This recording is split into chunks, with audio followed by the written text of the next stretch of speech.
दोस्तों कैसे हैं आप लोग। स्वागत है आप सभी का आपके अपने YouTube channel Pandey ji technical में। और पॉलिटेक्निक प्रवेश परीक्षा की तैयारी की शुरुआत हम कर चुके हैं आपके साथ। और अगर आप भी हमारे साथ जुड़ना चाहते हैं तो आप चैनल को सब्सक्राइब कर सकते हैं, बेल आइकन को प्रेस कर सकते हैं। ये सारी जो क्लासेस है दोस्तों, ये पॉलिटेक्निक एंट्रेंस एग्जाम के लिए चलती हैं। पॉलिटेक्निक एंट्रेंस एग्जाम यानी कि चाहे आप किसी भी स्टेट से हैं और अगर आपने अपने स्टेट पॉलिटेक्निक का फॉर्म भरा है, फिर चाहे अगर आपने अपने बिहार पॉलिटेक्निक का फॉर्म भरा है या यूपी पॉलिटेक्निक का फॉर्म भरा है या झारखंड पॉलिटेक्निक का फॉर्म भरा है या फिर किसी भी पॉलिटेक्निक का अगर आपने फॉर्म भरा है और अगर आप पॉलिटेक्निक की तैयारी करना चाहते हैं तो ये चैनल आपके लिए बेस्ट है। और आपको क्या करना है कि अगर आप पेड क्लास के माध्यम से अपनी तैयारी को और बेहतर बनाना चाहते हैं तो आप इस नंबर पे कॉल कर सकते हैं। बाकी फ्री लाइव क्लास और पेड लाइव क्लास आपकी दोनों क्लासेस आपकी चलती है चैनल पे, ठीक है। तो अगर आपको पेड क्लास लेना होगा तो आप इस नंबर पे कॉल करके और क्लासेस को ज्वाइन कर सकते हैं। फिलहाल चलिए हम क्वेश्चन की शुरुआत करते हैं। सारे क्वेश्चंस आपके पॉलिटेक्निक एंट्रेंस एग्जाम के लेवल के होंगे तो आप अच्छे तरीके से इन क्वेश्चंस को जरूर देखिएगा, ठीक है। पहले नंबर क्वेश्चन से हम स्टार्ट करते हैं। क्वेश्चन नंबर 1 है आपका। क्वेश्चन नंबर 1 आपका कह रहा है कि निम्न में कौन युग्म समावयवी है, ठीक है। आइसोमेरिज्म का आपसे पूछ रहा है कि कौन सा ग्रुप जो है इसमें वो कौन सा आपका युग्म है। दो दो आप लोगों के कंपाउंड दिए गए हैं प्रत्येक ऑप्शन में और इसमें आपको बताना है कि कौन जो है एक दूसरे के समावयवी है, ठीक है। इसमें आप देख सकते हैं पहले वाले में C2H6 यानी कि आप कार्बन की संख्या देखेंगे तो ये आपकी 2 है और हाइड्रोजन की संख्या देखेंगे तो पहले वाले में 6 है। दूसरे वाले में देखेंगे तो कार्बन की संख्या इसमें 6 हो गई, हाइड्रोजन की संख्या इसमें 6 हो गई। तो ये तो पहले ही की आंसर करेक्ट नहीं है, ठीक है। यानी कि समावयवी वही होगा दोस्तों जिसमें आपके जो प्रत्येक कंपाउंड है उनका मॉलिक्यूलर स्ट्रक्चर जो होगा वो मॉलिक्यूलर फॉर्मूला जो होगा दोस्तों वो समान होगा और सिर्फ स्ट्रक्चर डिफरेंट होगा, ठीक है। यानी कि हमको ये देखना है कि समान मॉलिक्यूलर फॉर्मूला वाला ऑप्शन कौन सा है, ठीक है। तो हम अगर इसको देखते हैं ऑप्शन नंबर सी के तरफ तो आपको करेक्ट आंसर नजर आता है, क्योंकि इसमें आप देखेंगे तो यहाँ पे कार्बन आप लोगों का 2 है, हाइड्रोजन आप लोगों का 6 है, ऑक्सीजन आपका 1 है। पहले वाले फॉर्मूला में देख लीजिए C2H5OH में। दूसरे वाले में देखेंगे CH3 और CH3 में तो कार्बन इसमें 2 है दोस्तों, हाइड्रोजन इसमें आपका टोटल 6 है, ऑक्सीजन आपका 1 है, ठीक है। यानी कि आपका ऑप्शन नंबर सी जो है आपका करेक्ट आंसर हो जाएगा, ठीक है। नेक्स्ट क्वेश्चन है दोस्तों। नेक्स्ट क्वेश्चन आप लोग का ये कह रहा है क्रियाशील मूलक आपसे पूछा जा रहा है कि आपको अगर एक कंपाउंड का नाम लिखा गया है और इस कंपाउंड का नाम है एथेनॉल, ठीक है। ध्यान से देखिए कंपाउंड का क्या नाम है। कंपाउंड का नाम है एथेनॉल और इस कंपाउंड में आपसे ये पूछा जा रहा है कि कौन सा क्रियाशील मूलक इसमें काम कर रहा है, ठीक है। यानी कि आपसे पूछ रहा है कि कौन सा फंक्शनल ग्रुप आप लोगों का इसमें होगा, कौन सा आपका क्रियाशील मूलक इसमें काम करेगा। तो इसमें आप लोग का करेक्ट आंसर, चूंकि एथेनॉल का फॉर्मूला पहले देखिए, एथेनॉल का जो फॉर्मूला होता है वो C2H5OH होता है। तो C2H5OH में आपका क्रियाशील मूलक क्या है, OH है। तो ऑप्शन नंबर ए आपका करेक्ट हो जाएगा, क्रियाशील मूलक आपका OH होता है, ठीक है। नेक्स्ट क्वेश्चन है दोस्तों आपका क्वेश्चन नंबर 3 कि निम्न में से कौन सहसंयोजी यौगिक है। यानी कि आपको बताना है कि इनमें से कौन सा है दोस्तों आपका जो कि आपका कोवेलेंट कंपाउंड है, ठीक है। सहसंयोजक यौगिक का मतलब होता है दोस्तों आप लोगों का कोवेलेंट कंपाउंड, ठीक है। कोवेलेंट कंपाउंड वही होते हैं जिनके एटम्स के बीच में कौन सा बॉन्ड होता है दोस्तों, आप लोगों का इनके एटम्स के बीच में कोवेलेंट बॉन्ड आपके एग्जिस्ट करते हैं। और जितने आपके ऑर्गेनिक कंपाउंड देखने को मिलेंगे, हमेशा आप याद रखिएगा कि अगर आप कहीं भी ऑप्शंस में ऑर्गेनिक कंपाउंड अगर आप देख लीजिए तो आपको सबसे पहले ध्यान ये आना चाहिए कि ऑर्गेनिक कंपाउंड मतलब कि ऐसा कंपाउंड जो कि कार्बन से मिलकर के बना होता है। और ठीक है, ऑर्गेनिक कंपाउंड जितने होते हैं दोस्तों आप लोग के, ये सारे के सारे क्या होते हैं दोस्तों आपके, तो ये होते हैं आप लोगों के सहसंयोजी यौगिक। क्या होते हैं आपके ये, तो ये होते हैं आपके सहसंयोजी यौगिक। इसको ध्यान से देखिएगा। तो यहाँ पे 4 ऑप्शन में आपको एक चीज नजर आ रहा होगा कि जो ऑप्शन नंबर ए है CH4, ये आप लोगों का सहसंयोजी यौगिक है, ठीक है। क्योंकि CH4 में आप लोग को क्या पाया जाता है दोस्तों, कोवेलेंट बॉन्ड पाया जाता है। अगर आप इसका डायग्राम बनाएंगे बनाएंगे तो आपका यही बनेगा CH4। ठीक है, कार्बन की चारों संयोजकताएं जो है हाइड्रोजन के साथ कंबाइन हो गई है और इसका नाम दोस्तों ध्यान से देखिए, इसका नाम होता है आप लोग का मेथेन। तो ध्यान से आप लोग इसको देखिएगा। ठीक है, क्वेश्चन नंबर 4 की तरफ चलते हैं। चौथा नंबर क्वेश्चन क्या कह रहा है, इसमें भी आप लोगों से अभिक्रियाशील मूलक को पहचानने के लिए पूछा जा रहा है, यानी कि COOH।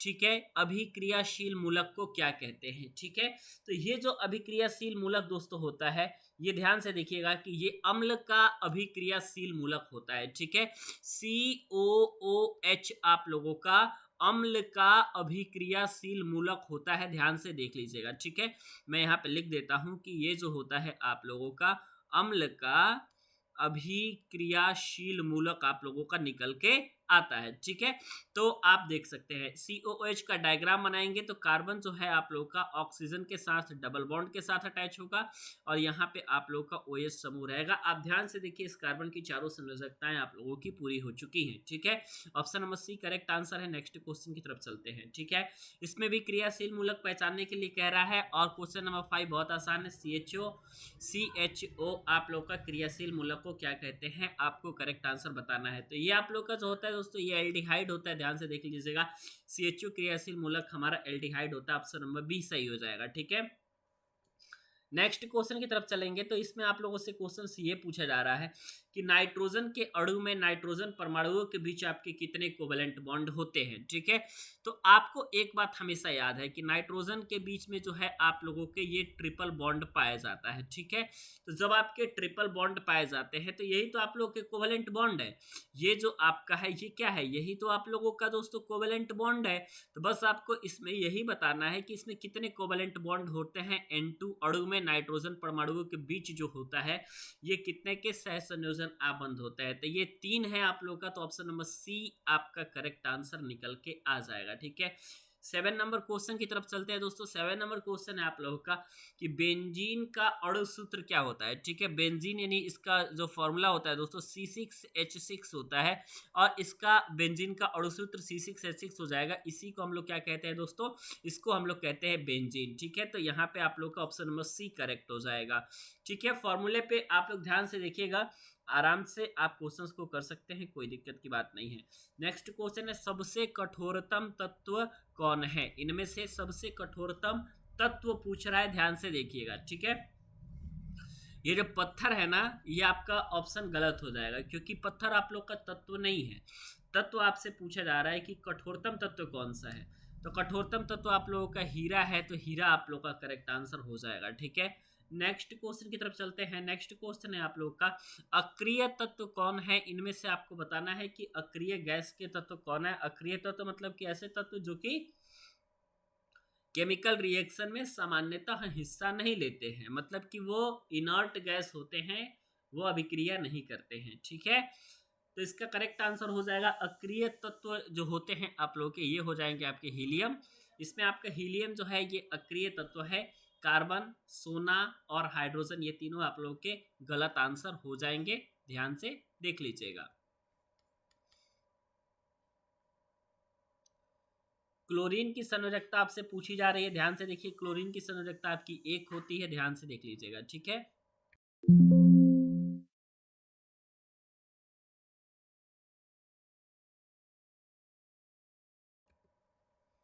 नेक्स्ट आप लोग देखिए दोस्तों।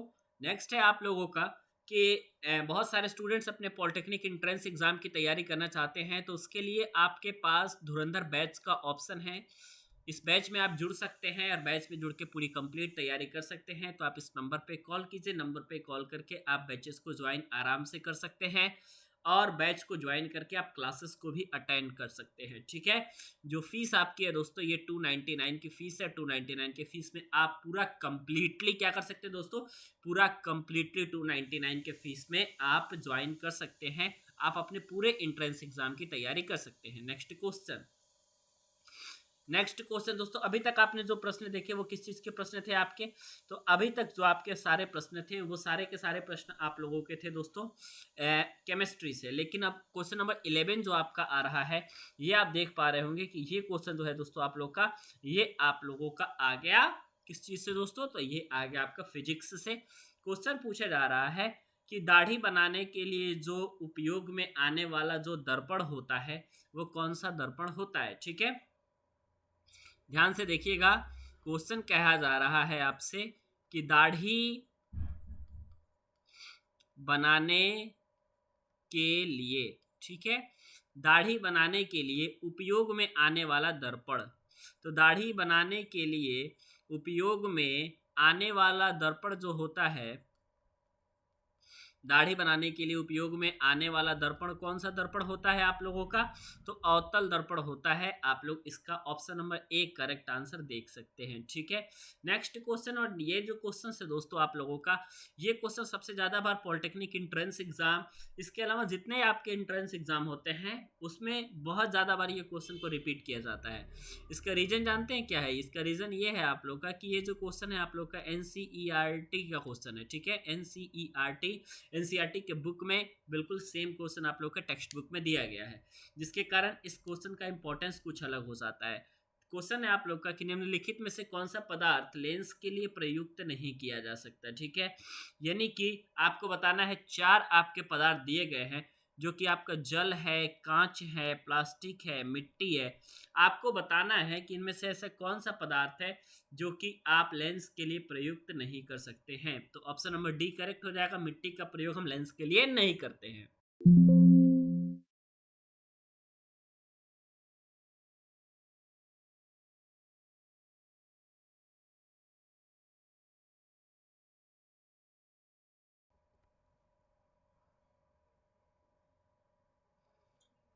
नेक्स्ट क्वेश्चन,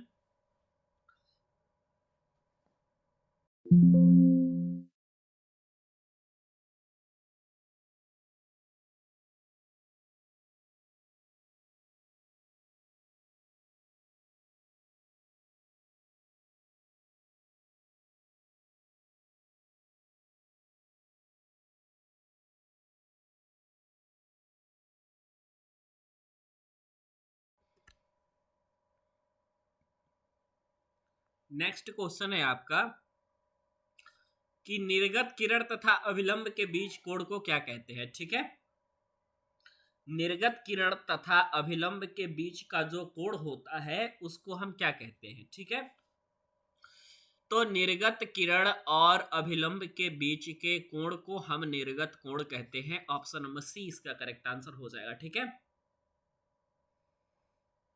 क्वेश्चन नंबर 14 है आपका, ध्यान से पढ़िएगा इस क्वेश्चन को। क्वेश्चन नंबर 14 कह रहा है आपसे कि किसी ठोस में बाहर की ओर उभरे 2 गोलीय पृष्ठों हो तो इसे कहते हैं। ठीक है,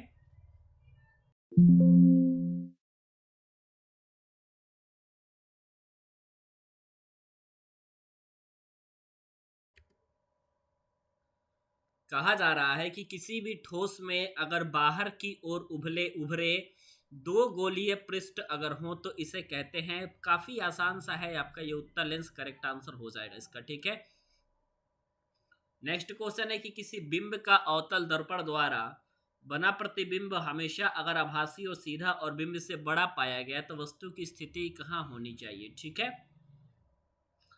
वस्तु की स्थिति कहाँ होनी चाहिए? तो अगर आप लोगों का वस्तु दर्पण के ध्रुव तथा मुख्य फोकस के बीच में है तो उस स्थिति में आप लोगों का क्या होता है कि जो बिंब का अवतल दर्पण के द्वारा जो बना प्रतिबिंब होता है ये आभासी होता है, सीधा होता है तथा बिंब से बड़ा पाया जाता है। ठीक है, नेक्स्ट क्वेश्चन की तरफ हम चलते हैं। नेक्स्ट क्वेश्चन है आप लोग का क्वेश्चन नंबर 16 कि सर्च लाइट परावर्तन सतह कैसा होता है। ठीक है, जो सर्च लाइट परावर्तन सतह होता है वो अवतल होता है। ऑप्शन नंबर बी आपका करेक्ट आंसर हो जाएगा। ठीक है, निर्वात में प्रकाश की चाल पूछी जा रही है, काफी आसान सा है, लेकिन आप लोग ये देखोगे कि यहाँ पे ऑप्शन अगर अच्छे से आप नहीं पढ़ोगे तो आपका माइनस मार्किंग बहुत जल्दी हो जाएगा इसमें। ठीक है, यहाँ पे आप देख सकते हैं कि मीटर प्रति सेकंड, सेंटीमीटर प्रति सेकंड, किलोमीटर प्रति सेकंड, ये सारी चीज़ें हैं आप लोगों की। ठीक है, तो इसमें आप लोगों को सारे आप न्यूमेरिकल वैल्यू को देख करके आंसर सिर्फ नहीं मार सकते, क्योंकि न्यूमेरिकल वैल्यू में तो सब में 3 गुने 10 के घाते 8 है आपका। ठीक है, लेकिन आप ये देखिए कि क्या है। सबसे पहले ऑप्शन नंबर ए करेक्ट हो जाएगा, 3 गुने 10 के घाते 8 मीटर पर सेकंड आप लोग का करेक्ट आंसर हो जाएगा। नेक्स्ट है आप लोगों का कि आप लोग का नेक्स्ट क्वेश्चन है कि परावर्तन के नियम से क्या नियम से निर्धारित होता है। ठीक है, यानी कि आप लोगों के अगर परावर्तन के नियम के बारे में बात करें, ठीक है, यानी कि क्वेश्चन पूछा जा रहा है आपसे लॉ ऑफ रिफ्लेक्शन से रिलेटेड। ठीक है, लॉ ऑफ रिफ्लेक्शन से रिलेटेड आपका क्वेश्चन है। क्वेश्चन ये कह रहा है कि परावर्तन के नियम से निर्धारित होता है। परावर्तन के नियम से क्या निर्धारित होता है? ठीक है, तो परावर्तन के नियम से आप लोगों का ये निर्धारित होता है कि जो एंगल आई है, एंगल ऑफ इंसिडेंट है, यानी आपतन कोण की जो वैल्यू है वो एंगल ऑफ रिफ्रैक्शन परावर्तन कोण के वैल्यू के बराबर हो जाएगी। तो यहाँ पे ये बराबर का साइन छूट गया है, यानी कि ऑप्शन नंबर ए आपका करेक्ट आंसर हो जाएगा। ठीक है, तो आप लोग लॉ ऑफ रिफ्लेक्शन को भी तैयार कर लीजिएगा। दो लॉ होते हैं, यानी इंसिडेंट रे पहला होता है आप लोगों का कि जो आप लोगों की इंसिडेंट रे होती है, जो आप लोगों की रिफ्लेक्टेड रे होती है, और जो आप लोगों का नॉर्मल होता है, तीनों के तीनों आपके एक ही प्लेन पे एग्जिस्ट करते हैं। ये आप लोगों का पहला रूल होता है। ठीक है, ये इंसिडेंट रे है, ये रिफ्लेक्टेड रे है, आपका ये नॉर्मल है। ठीक है, और इसके अलावा आप लोग एक और चीज़ जानते हैं कि इंसिडेंट रे और नॉर्मल के बीच में बना जो एंगल होता है उसे एंगल ऑफ इंसिडेंस कहते हैं, जिसे एंगल आई कहते हैं। नॉर्मल और रिफ्लेक्टेड रे के बीच में जो बड़ा हुआ कोण होता है वो एंगल ऑफ रिफ्लेक्शन होता है। तो angle i is equal to angle r आपका ऑलवेज होता है। ठीक है, तो ध्यान से देखिएगा। क्वेश्चन है दोस्तों, हजामत बनाने के लिए किस दर्पण का यूज होता है? अवतल दर्पण, अभी मैंने आपको बताया थोड़ी देर पहले। 20 नंबर क्वेश्चन है कि प्रकाश की किरणें गमन करती हैं। प्रकाश की किरणें कैसे गमन करती हैं? हमेशा आप याद रखिएगा कि जो आप लोग की लाइट रे है ना, हमेशा याद रखिएगा कि जो आपकी प्रकाश की किरणें हैं ये गमन करती हैं आप लोगों की एक सीधी रेखा में। ठीक है, तो इसका करेक्ट आंसर हो जाएगा सीधी रेखा में आपकी प्रकाश की किरणें गमन करती हैं। नेक्स्ट क्वेश्चन है आपका कि लेंस में मुख्य फोकस की संख्या कितनी होती है? ठीक है, तो लेंस में आप लोगों के मुख्य फोकस कितने होते हैं? आप लोगों के तो दो आपके मुख्य फोकस होते हैं, F1 तथा F2। आपके लेंस में क्या होता है दोस्तों? आप लोगों के लेंस में आप लोगों के दो आपके क्या होते हैं दोस्तों? मुख्य फोकस होते हैं। ठीक है, तो ऑप्शन नंबर ए आपके लिए करेक्ट आंसर हो जाएगा। 22 नंबर क्वेश्चन की तरफ चलते हैं। 22 नंबर क्वेश्चन है कि किसी माध्यम से अपवर्तनांक का मान होता है। कैसा होता है? किसी भी माध्यम में अपवर्तनांक, अपवर्तनांक को n से रिप्रेजेंट करते हैं। इसकी कोई इकाई नहीं होती और इसकी जो वैल्यू होती है वो होती है आपकी sine i upon sine r के बराबर। तो n is equal to sine i upon sine r आपका होता है। किसी माध्यम से अपवर्तनांक का मान sine i upon sine r होता है। ऑप्शन नंबर ए आपका करेक्ट आंसर हो जाएगा। नेक्स्ट क्वेश्चन है प्रकाश के अपवर्तन के कितने नियम होते हैं? तो इसका करेक्ट आंसर आप लोगों का हो जाएगा आप लोगों के कि दो नियम होते हैं आपके प्रकाश के अपवर्तन से रिलेटेड। ठीक है, प्रकाश के अपवर्तन से रिलेटेड आप लोगों के दो नियम होते हैं, तो आपका करेक्ट आंसर हो जाएगा। ठीक है, तो आप ऐसा देखिए कि क्वेश्चंस आपके कैसे आ रहे हैं। ठीक है, क्वेश्चंस आपके लिए ये सारे के सारे बहुत ही ज़्यादा इंपॉर्टेंट है, और मैक्सिमम क्वेश्चंस हमने लाइट से लिए हैं क्योंकि लाइट वाला सेक्शन आपको चैनल पे थोड़ा कम दिखेगा, लेकिन अब लाइट के सेक्शंस को अच्छे खासी संख्या में पूछा जा रहा है फिजिक्स से। तो आप जो है इन चीज़ों को भी इग्नोर नहीं कर सकते हैं। जो चीज़ है दोस्तों आप लोगों की वो आपके लिए बहुत ज़्यादा इंपॉर्टेंट है। आप ध्यान से देखिए। वस्तु से छोटे और आभासी प्रतिबिंब इनमें से किस दर्पण के द्वारा प्राप्त हो सकता है? तो हमेशा याद रखिएगा कि अगर वस्तु से छोटा और आपको आभासी भी चाहिए, ठीक है, ध्यान से देखिएगा, वस्तु से छोटा भी चाहिए और आपको एक चीज और देखना है कि प्रतिबिंब आप लोगों का आभासी भी होना चाहिए। तो इस स्थिति में आप लोगों का क्या होता है? उत्तल दर्पण का प्रयोग किया जाता है। Option number D correct answer. 25 number question है दोस्तों आप लोग का कि उत्तल दर्पण में किस प्रकार का प्रतिबिंब बनता है। ठीक है, तो उत्तल दर्पण में हमेशा हमारा आभासी प्रतिबिंब बनता है। ये हमारा ऑलवेज आभासी प्रतिबिंब बनता है। ध्यान से देख लीजिएगा, option number B correct answer हो जाएगा।